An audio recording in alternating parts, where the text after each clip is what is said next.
Elle a mis sur le mur, au-dessus du berceau, une photo d'Arthur Rimbaud. Avec ses cheveux en brosse, elle trouve qu'il est beau dans la chambre du gosse.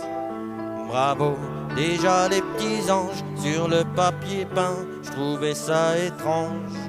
Je dis rien, elles me font marrer, ces idées loufoques depuis qu'elle est en cloque.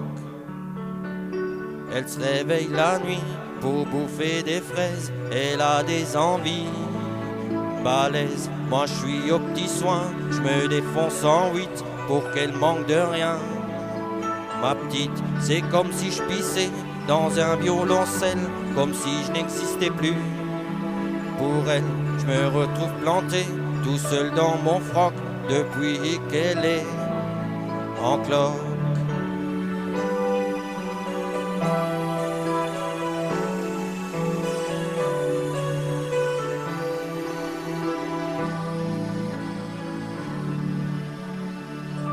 Le soir elle tricote en buvant de la verveine, moi je démêle ses plottes de laine. Elle use les miroirs à se garder dedans, à se trouver bizarre. Tout le temps je lui dis qu'elle est belle, comme un fruit trop mûr, elle croit que je me fous d'elle. C'est sûr, faut dire ce qui est, moi aussi je débloque depuis qu'elle est en cloque. Faut que je retire mes grolles quand je rentre dans la chambre du petit rossignol.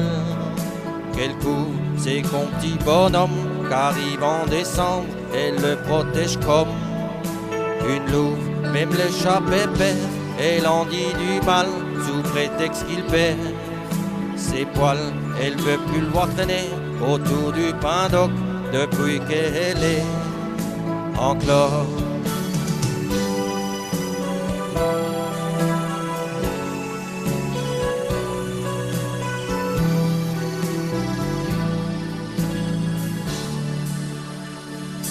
Quand je promène mes mains de l'autre côté de son dos, je me sens comme des coups de poing. Ça bouge, je lui dis t'es un jardin, une fleur, un ruisseau, alors elle devient toute rouge. Parfois ce qui me désole, ce qui me fait du chagrin, quand je regarde son ventre et le mien, c'est comme si je devenais pété comme un phoque. Moi je serai jamais en cloque.